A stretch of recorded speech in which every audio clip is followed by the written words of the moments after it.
Welcome back to Bisexual Killjoy, the place where we know bisexuality isn't a phase, it's a phenomenon. I'm Bailey, and this is Lynn. So today we want to acknowledge the fact that we have talked about some very heavy topics this season. Erasure, discrimination, the importance of building coalitions, accountability, etc., etc. But today we're focusing on bipositivity. And you might be sitting there wondering, what is bipositivity? And that's cool because we have invited expert Dr. Allison Cipriano to define it and hold our hands as we wade our way through these bi-plus waters. Dr. Allison Cipriano is a feminist bisexual woman, recently minted PhD, and a new assistant professor of social psychology at Ball State University. She has been researching at the intersections of stigmatized identities, particularly gender and sexuality, multigender attraction, sexual violence, and well-being since 2018. She teaches about gender, sexuality, sexual health, diversity, prejudice, and discrimination, in addition to applied and feminist social psychology, research methods, and pedagogy. Her research focuses on understanding the identity-related experiences, including challenges and joys, among women and others with multigender attraction, with the aim to better understand our communities and improve our lived realities. Thank you so much for being here, Allison. Thank you for having me. I'm very excited. So today we would like to anchor our conversation in this article you co-authored with Catherine Holland, The Nature and Perceived Effects of Bipositivity Among Plurisexual Women, which came out in the Journal of Bisexuality earlier this year. Read the article, love the article. But before we even begin to scratch the surface on that, I think it's important that we share some agreed upon terms. So would you mind defining bipositivity for us? Absolutely. So bipositivity is really sort of a amorphous concept in some ways. It's anything that makes you feel positively about your multigender attraction, your bisexuality, pansexuality, etc. So I want to be clear and name that it does apply to more than just bisexual people. Really anyone with multigender attraction can experience that positivity. And it can be external and often is external, interpersonal in many ways, and can look like someone else, sort of providing you affirmation, acceptance, care, even things like commiseration can be bipositive because we're sharing those experiences, we're bonding over them, and we're feeling it positively. It can also be internal if it's internalized. So having positive thoughts and feelings about your sexuality, about your multigender attraction, and can also occur from seeing things like the media, which can be internal, can be interpersonal. It really sort of depends. But anything at all that makes you feel positive. And that is highly dependent on the individual and all of their intersecting identities and beautiful complexities. So that's probably the most precise definition I can give. And what is it about bipositivity that's important for BIPOS folks? Excellent question. This is really what most of my dissertation focused on, actually. So I think that from my own perspective, from my participants, the community members' perspectives as well, what's important about bipositivity is the fact that it's really one of the only counters that we have to the pervasive bi-negativity in our cultures, our institutions, looking at things like erasure and prejudice, like y'all have talked about on this podcast quite a bit. The only thing we have to counter that is bipositivity. It's rare in terms of finding sources out in the world to provide that to us or to model that to us. And so it's important for us to understand what that looks like so we can try to intentionally foster that bipositivity, because from what I essentially learned from my dissertation, and this is a little bit of a preview to some of the work I'll have coming out actually, is you sort of need to experience that bipositivity from others in the community in order to internalize it within yourself. And once you internalize it within yourself, you kind of are grounded in that positive regard towards your sexuality and multigender attraction. And so when you do inevitably experience those sort of waves of bi-negativity from others, from the culture, whatever it is, from your own internalized bi-negativity, you have that to ground yourself in. It doesn't mean it doesn't require maintenance to sort of keep it strong over time. It certainly does. And we can talk about all the pitfalls of something requiring community maintenance for a community that doesn't have a whole lot of that, at least formally. Yeah. And we'll talk about that a little bit more. But before we get into it, I wanted to kind of highlight the things that to me resonated, which was the Me Too bonding and, you know, the positive Me Too movement of positivity and nothing complicated or sketchy at all. Because I do feel like when bi-plus people walk around their whole lives without an established community and all of a sudden they find a stranger that they have sussed out and you're like, oh, are you? Yeah. And then you get a little wink, or, oh, your pin's very interesting. What are those colors for? Or, I see you've cuffed your jeans. Is that a throwback to the 90s or for some other reason? Mm-hmm. So as you were doing this research, did anything come up in these interviews that you did surprise you? That's a really good question. I think there was a lot that surprised me. I always like to sort of take the stance of having a very open to being corrected, open to learning new things I wouldn't have thought of before. I think one of the things that surprised me the most was the perspective from folks who, and I just hadn't thought of this yet, really, is what it boils down to. The perspective from folks who had developed and internalized Bipositivity, and in experiencing that, if they didn't have a community or they lost their community, they moved, their gender identity changed, they lost access to a particular gendered community, things like that. It became really hard to have that positivity because it's sort of the one lone speck of positivity that you have. And if there aren't other people to sort of reflect that back at you or to help you with that and keep that strong and affirm that that's true, there are all these positives and all these joys about being people with multigender attraction and bisexual, that it becomes sort of burdensome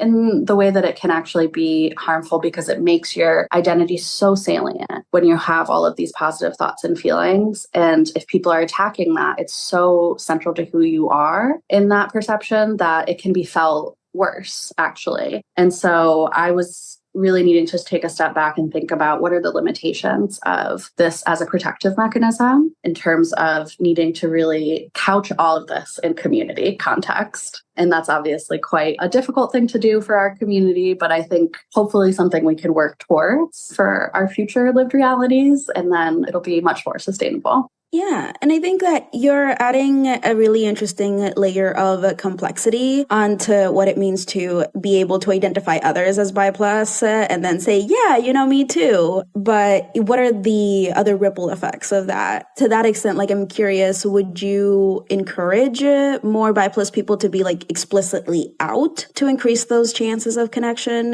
This is an excellent question. I've received this question quite a bit, actually, and I've put a whole lot of thought into it. I find outness to be a very complex topic for people in our community.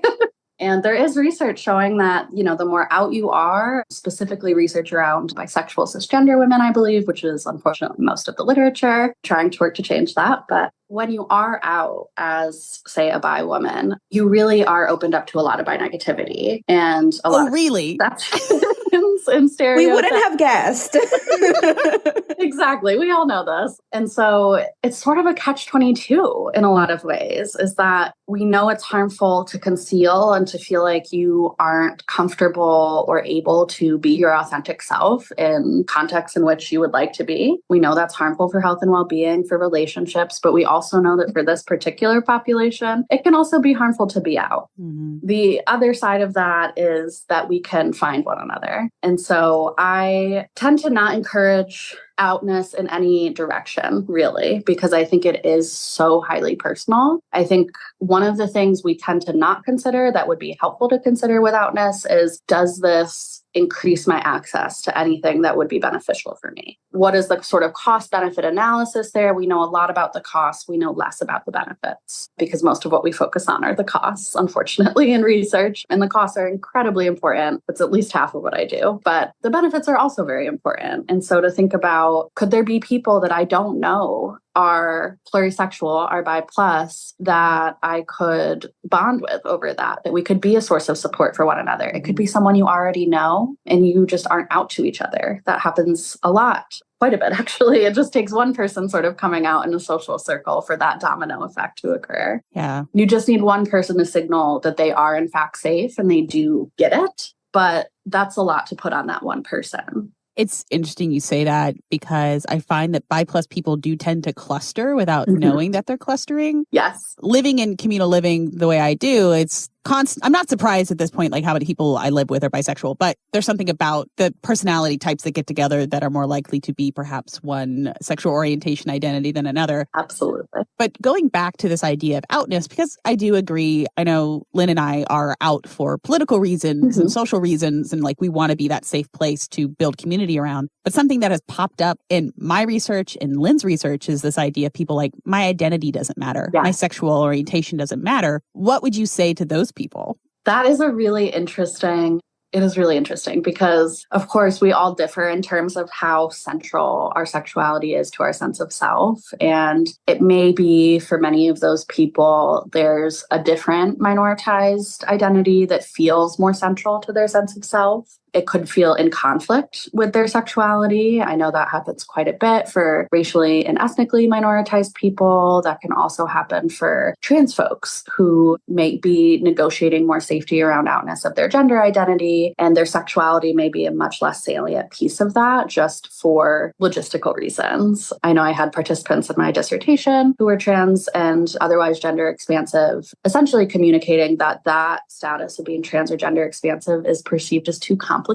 to consider and understand and integrate with plurisexuality, that you're sort of adding on these complexities and people are sort of caught in the, how does that work? What does that mean? We sort of always bump up against this reality of people wanting to fit us more neatly into binaries than we actually exist within. And I think that happens quite a bit for bi folk, for trans and gender expansive folk who are a hugely overlapping population. Behold, my messy middle. Yes, exactly. We love to embrace I think in this podcast, we call them liminal spaces. Mm-hmm.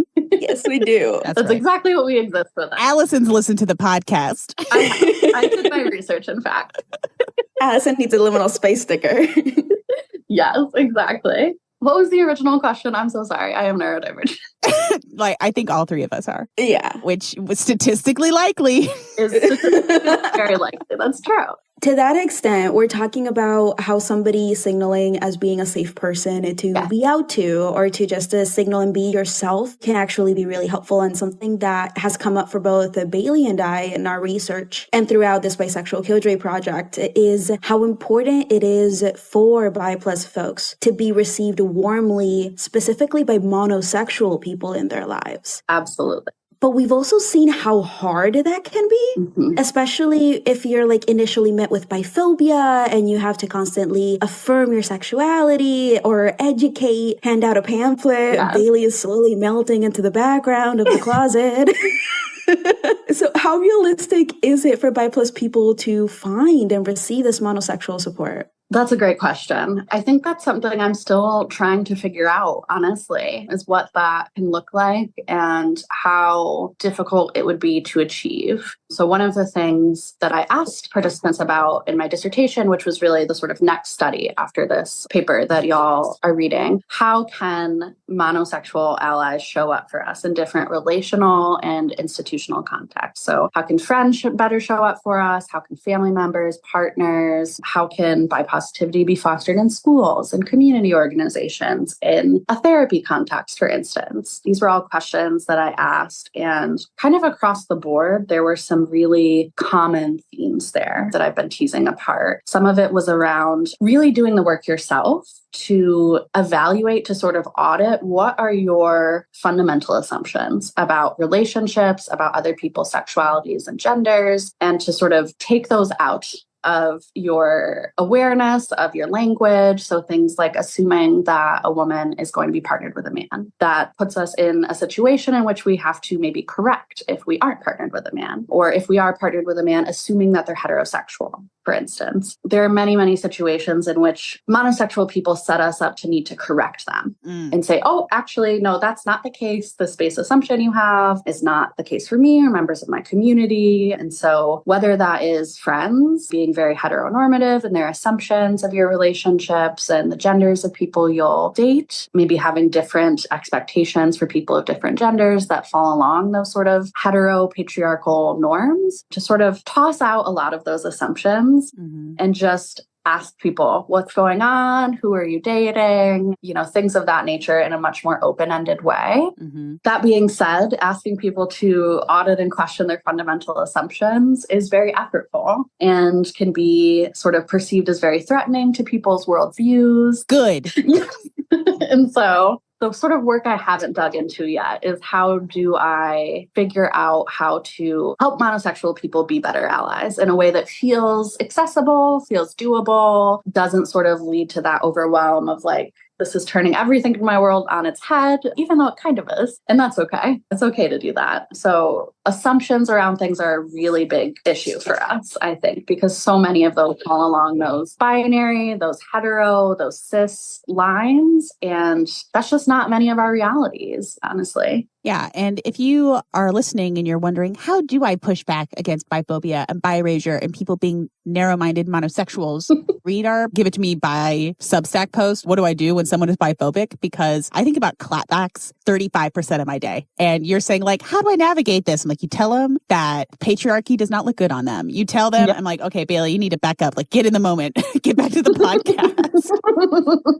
But that being said, I do think because we're constantly correcting and educating and being like, actually, you're tacky and I hate you, it's exhausting. We get burned. Like bi plus people suffer burnout more regularly than a lot of monosexuals do. So how do you think, and this can either be from a research perspective or personal perspective, how can we handle and navigate rejection from monosexual communities? That's such a good question. I think bipositivity is a big part of that. I think when I didn't have bipositivity developed in myself or in my communities, I didn't have anything else to go back on except bi negativity. And so when people parroted that at me, it was felt very deeply. It was very distressing. It's certainly still distressing to me now, but it's something that I know is not true. That's in part because I've done a lot of work to learn our community's history, for instance. So when people say things that indicate bi erasure about our history, I'm able to correct that very easily and to point them to perhaps resources to read. And so it is really unfortunate that we feel like we have to become such experts in our sexualities and our communities because I don't know another way right now, really. And maybe that's partly my limitations as an academic, but I tend to want to learn everything that I can and then be sort of armed with that information. And so I tend to lean into being educational. Of course, I am now a professor. And so part of the whole thing, I teach about these things. I've dealt with quite a lot of student biphobia and teaching about human sexuality and researching human sexuality and talking about these things in academic spaces. And in those spaces, I definitely lean into the educational aspect of, oh, did you know this about our history? And in particular, if there are other pluri folks who aren't bi, for instance, if they're pan and they're not aware of the long history in our community of, in fact, being quite inclusive to people outside of the gender binary. Really? And ourselves often existing outside of the gender binary. And so I do try to be, in some instances, not super reactive and more educational and more like, let me call you in, let me pull you in, let me tell you about our history. In other spaces, it really sort of depends on the tone they're taking. You learn over time if people are interested in being inclusive or correct or caring about how you feel, or whether they are simply interested in some kind of power play in which you are unfortunately the person that they're targeting towards that. It feels quite different when people ask very authentic questions and they're just really curious. For instance, I'll have people come up to me and tell me, oh, their niece just came out to them as bi and they said all these things and now they're wondering if they were the right things to say.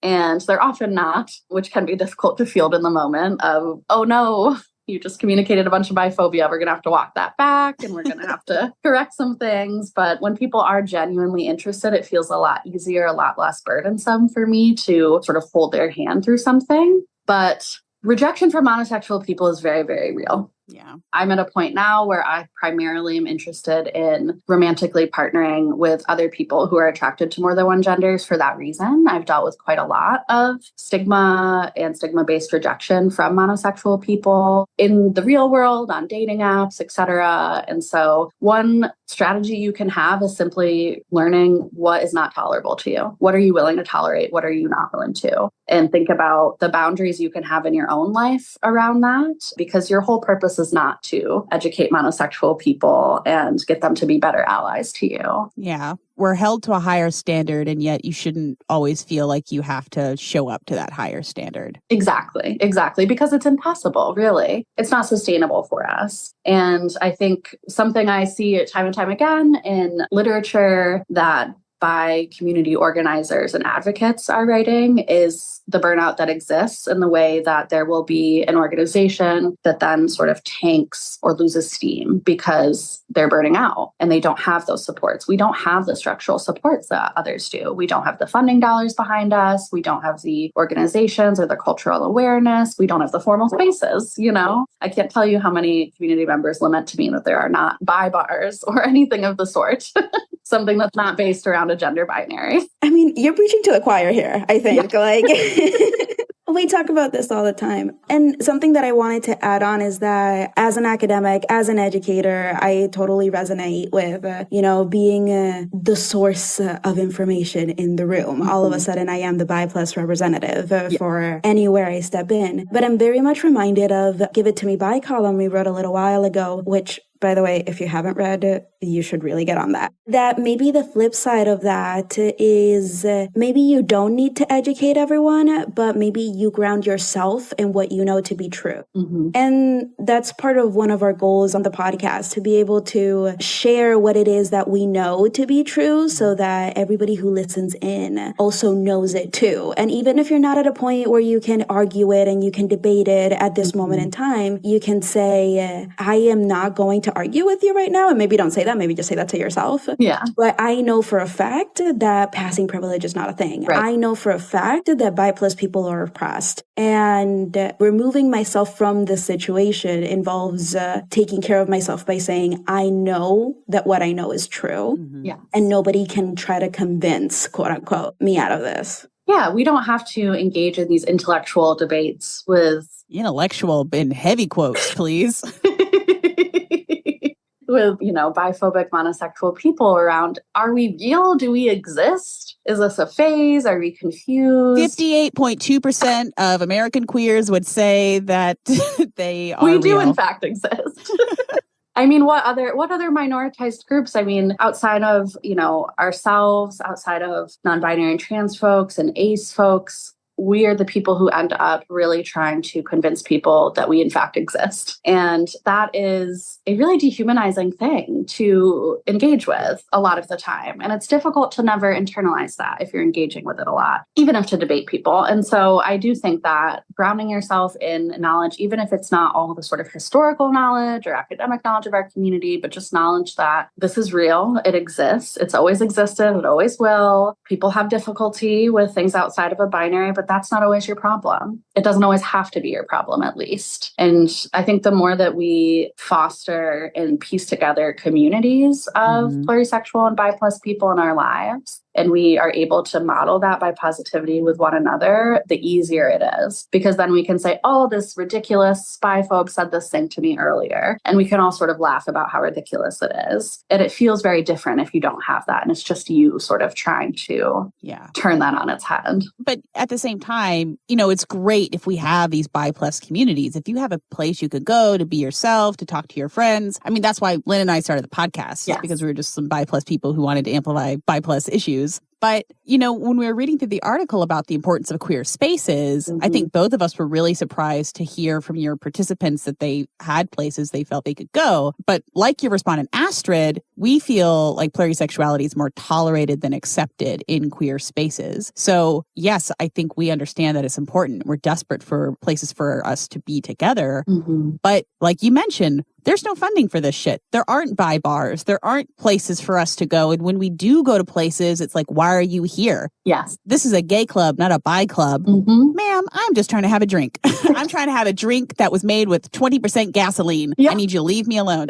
But how can we carve space out for ourselves in a realistic way at this point in time with so few dollars, so few spaces, and so much pushback? Yeah, that's an excellent question, one I'm constantly asking myself, honestly. I think that in order for me to continue doing work on bipositivity, I need our spaces to be something that are possible for us to create. And there is that reality that we, on average, first of all, individually make less money than many individuals in the queer community, even nonetheless heterosexuals. And so we individually have less money. We individually have incredible health disparities that we're dealing with all the time, outside of all this stigma and attached to all this stigma. And then we don't have that funding behind us at all. It was quite difficult for me to even get a small amount of funding for my dissertation. There's very little that is geared towards this community, research or community space-wise. And so I think it's difficult, particularly in a time where queer spaces overall are sort of disappearing around the country. Yeah. I just moved back to Muncie, Indiana. I did my master's here. And in the time I was gone, the only gay bar here has closed down. There isn't even a single option for the queer community here. And the place I was just in, Lincoln, Nebraska, I mean, these are many of the places that a lot of the US looks like in the Midwest. There was one queer bar that was very much geared towards like cisgender white gay men. And a new one was opening up that 2 queer women were creating it. And people immediately said, that's a lesbian bar. Don't make any mistake. That's a lesbian bar. Lesbians are creating that without, I think, anyone even knowing the identities of these women. You know, it's just an assumption. And thankfully, they came out and said, actually, this is a queer bar and this is for the entire community. And I find that pretty rare to be using such inclusive language and to be correcting people about, no, actually, we do want to welcome everyone. I think we really need people who are like that, are willing to be that inclusive, whether they're mono or not, creating these spaces, because maybe they have more of that structural ability to do so sometimes and the community support around it. And it sounds different coming from them, I think, sometimes to say, no, this is for everyone, actually, than when we say, this is for us too. Please make space. Please carve out some room. But we do need to carve out space and we do need to carve out room. I'm hoping to do some community-based participatory action research with local bi plus people, going into some formal queer spaces in Indianapolis and doing some research around how does this feel to you? What would be better?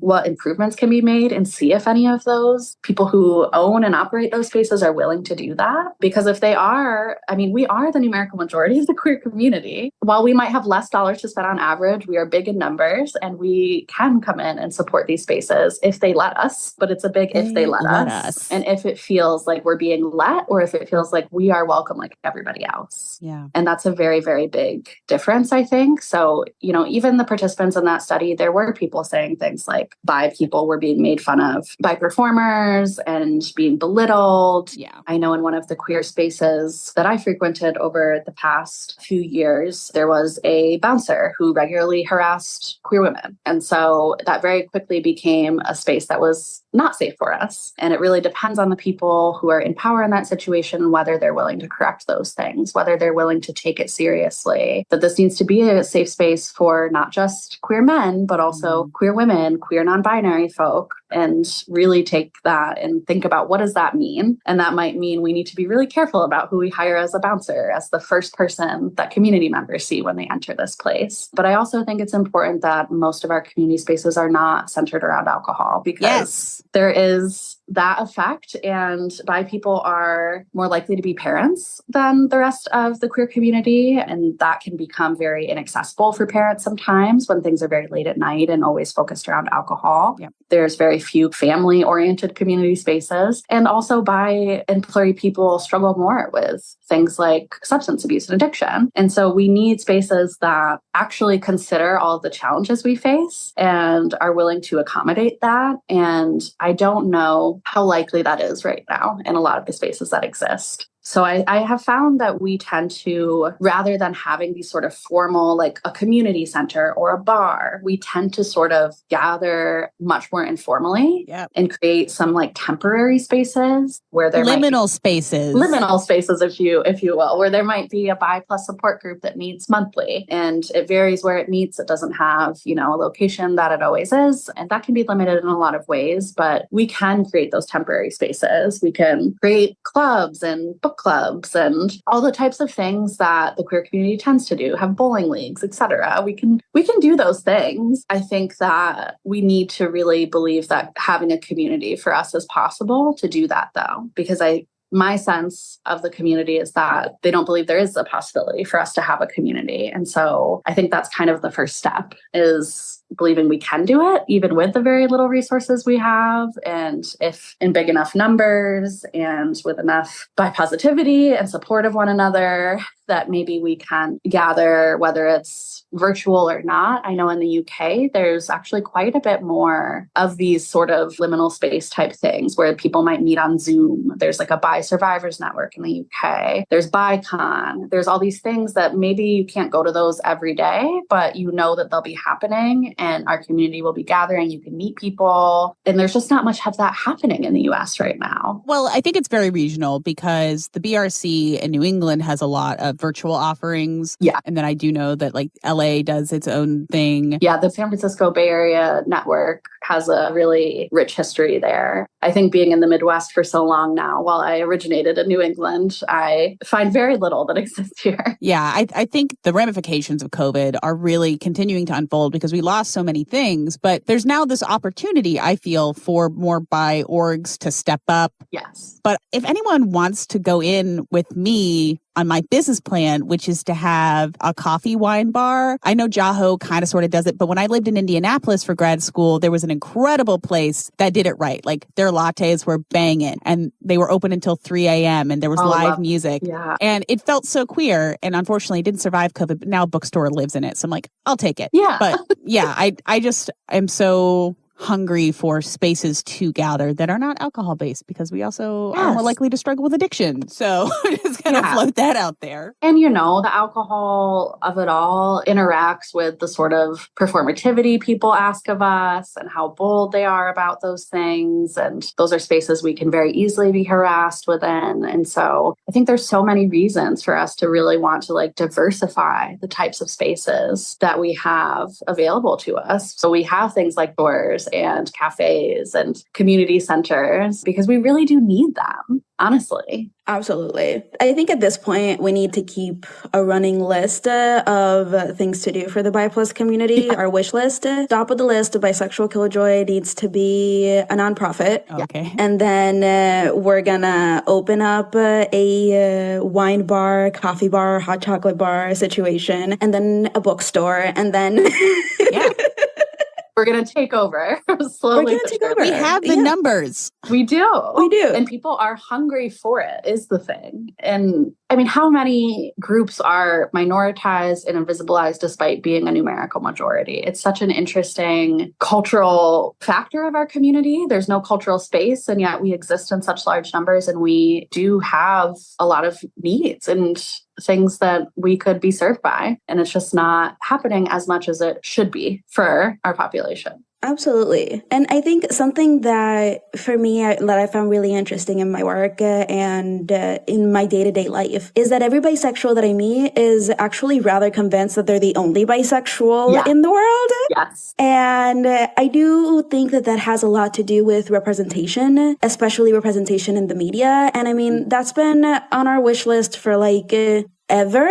We see time and time again that bisexuals are relegated to hypersexualized villains or disaster. And it's like, no, thank you. I'm securely attached. I've done a lot of work on that, actually. Yeah. Or they're never confirmed as bi plus, or we're just entirely forgotten with these characters. And we've discussed in our episodes with Patricia Silva and Kat Calamia, these things are changing. And, you know, it's about damn time. We really need this. What role do you think different kinds of media play in bi plus identity development? I think it's huge. It's something that participants are constantly raising. I think our lack of quality representation, and by quality, I don't mean sort of the perfect quote unquote bisexual representation, but representation that actually authentically reflects the diversity of our community and doesn't have us as sort of these flat one note hypersexual villains, untrustworthy people and partners, these sort of like shady characters who aren't anything more than their sexuality. I think that it becomes difficult for people to understand how to be a bi plus person when they don't have any models.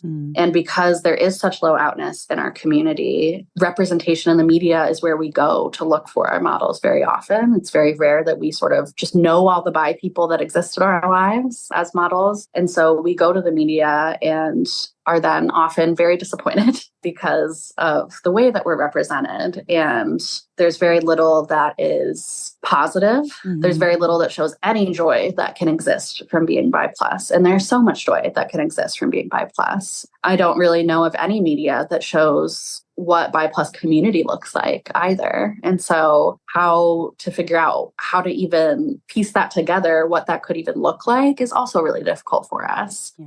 So I think it's really big. I think anytime that there is a new character that we think could be a part of our community or actually is explicitly named as part of our community, we want to sort of devour that, see what people are saying about us through this. And we might hope and cross our fingers and toes that they will be a fully fleshed, developed character and they won't just be hypersexual villains. But it does hurt when they are. Yeah. I think when we just see that over and over and over again, that sort of misunderstanding of us feels very real and very present in those moments, especially if we don't have community to sort of go and commiserate with that about and imagine what could be better. I don't know that there's much of the hiring of consultants around bi plus representation in different types of media, as there are about a lot of other minoritized populations, where people realize like this is tenuous. We want to take care with this. We don't want to misrepresent. I don't know if a lot of media makers really are aware of the damage that they can do.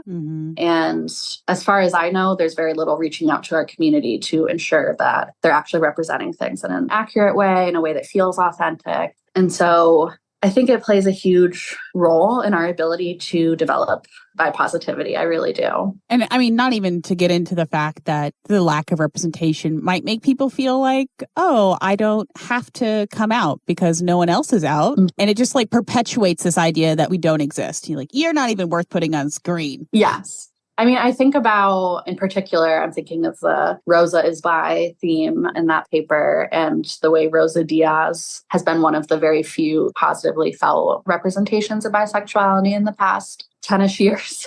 And even with Rosa, there are limitations where her coming out episode was because she was dating a woman. And only then was it, quote unquote, relevant enough for her to come out to her family. Yeah. Dating a man, it wasn't relevant enough. And I hear that very often for people of, I'm only going to come out when I have to because I'm dating someone of the same gender. But that does put a whole lot of pressure. If we do then date someone of the same gender, oh God, now we're outing ourselves to everyone. Now we have to have all these new conversations. Well, you were a lesbian the whole time anyway, so you got me. What would you say as we sort of come to the conclusion of this paper is really saying like bipositivity is a great insulating factor against all of this negativity and biphobia and all of the bullshit that bi plus people put up with on a daily? I was going to say why, but I think the why is obvious. But like, what is one simple thing you could do today to start building your resiliency? I think it depends on a lot of things. What a classic social psychological answer, but it depends on a lot of things. I think if you are someone who has anyone else in your life that you know is part of this community, my biggest advice would be to engage in conversations with them about their plurisexuality or bisexuality. That doesn't have to be something where you immediately come out to them, but to start to engage in conversation, to feel if they have bipositivity within them, or because some people are still really swimming in a lot of that internalized biphobia. Not everyone's a great candidate to be your sort of source of bipositivity immediately because of the world that we live in. And so to engage in those conversations, to try to start talking about these things, if you feel safe enough to maybe, if you know someone with that identity, even if it's just one person, to have a conversation with them about it. If you truly do feel safe enough. And that's a very big if. Outside of that, what you can do on your own. I had a participant in my dissertation who I found endlessly fascinating. And she was one of the only examples of somebody who sort of created her own intervention on bipositivity, where she had like a journal and was writing affirmations. And without really any modeling or anything of that nature, is sort of for herself writing these things down until she believes them, coming back to them when she's having a day where she's really struggling with internalized bi negativity and seeing like, this is what I wrote, this is what I believe, grounding herself in that that. And that was an example of somebody who didn't have anyone in their lives that they could turn to for that. And so they turned to themselves. And it was actually like a very powerful experience for that person. And through sort of like documenting things, they were able to recognize that they have this quote unquote like bi cycle of fluidity where their attractions move in a very predictable pattern over time. Mm-hmm. And if we don't sort of become curious observers of our own sexuality and fluidity around that, that can very easily turn someone into a tailspin of, oh, am I actually lesbian? Am I actually hetero? Do I know what I am? And so through just paying more attention and having some intentional time to really like connect with herself about her sexuality and to do so in a very explicitly positive way was helpful. I think that community is so much of Bipositivity, though, is what I'm sort of coming to. And of course, that makes it quite limited. But if you have anybody in your life at all, if it's even just online, there's a social media page that's a resource that you can follow and see Bipositive things every once in a while. If there is some kind of group that you can hop into once in a while, it's hard to find these things. And I don't want to minimize how hard it is because it really is. I'm starting over in a new place without community, and I'm all over again realizing how hard it is to do that as somebody in this community. So I think the most that you can actually create community for yourself, even if that's not going to a formal space, it's just having one or two people in your life. Sometimes that's all it really takes. And, you know, doing things like listening to these kinds of podcasts. I think there's very little examples of intentionally bi-positive spaces. And that's what y'all have created here, to be clear. I mean, even talking about all the challenges is bi-positive. People are able to listen to that and able to realize they're sharing these experiences and they're not the one bisexual in the world who's experiencing these things. It's actually like community-wide, we're all experiencing these things. And I think the more we realize that, the more motivated we are to reach out and find other people. I love that. Yes.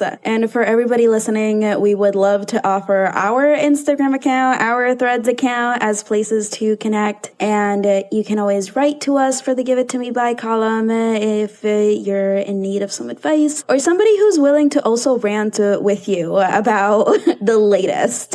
We always absolutely look forward to your mail. Thank you so much, Allison. Like, this has been such a really great episode about the importance of Bipositivity, what it is, how we can actively incorporate it in our lives, and the importance of the sociality of it all, the importance of community and having folks who are open to reflecting back your own amazing, wonderful, beautiful self and how beautiful that is. So thank you so much. Is there anything that we should be on the lookout for from you that's coming out soon? So I will have a few papers for my massive dissertation that are going to be coming out. It's all about Bipositivity. It's focused on bi people who are to some degree attached to the woman label, whether that's non-binary women, cis women, trans women, etc., who are survivors of sexual violence, because that is so much of our community. And so hearing from those people directly, what is Bipositivity? How is this an important point of resilience? How can people foster this better for us? How can people better show up for us? And what are all the ways that our very commonly experienced trauma can get in the way of that and what that means for us? So I'm going to be putting out a few papers in the next 6-ish months. So my Google Scholar page is always being updated. My ResearchGate is always being updated. I do my best to get those things out as I can. I'm also really hoping to create a community resource that's not an academic paper that sort of translates those themes around how can monosexual people and institutions centered around monosexuality actually show up for us better, so we can have a sort of how-to to be a bi-positive ally to pluri people. And so once I have that all finalized, I will definitely reach out so y'all have access and can have your followers have access, but definitely watch those spaces. That is amazing. And I will say that having read the article, it is very accessible. If y'all want to give it a glance, that would be good too. Thank you so much for joining us today, Allison. We look forward to reading more of your publications because we are in desperate need of plurisexual research, always and forever. We also want to thank you personally for embodying the Bisexual Killjoy spirit as you continue to make us Bi+ academics proud. Thank you so much. Thank you for tuning into Bisexual Killjoy, where we know that bisexuality isn't a phase, it's a phenomenon. To support us, share us with your friends and your close-minded relatives, subscribe to our Substack, and rate our podcast, preferably 5 stars. We do want to hear from you. You can share your stories with us on Instagram or via email at bisexualkilljoy@gmail.com. Like Lynn mentioned earlier, you can also submit a question to our advice column, Give It To Me by Plus, so you can check out the Substack for more details about that. And until next time, keep being a bisexual killjoy. Stay bisexual and stay strong.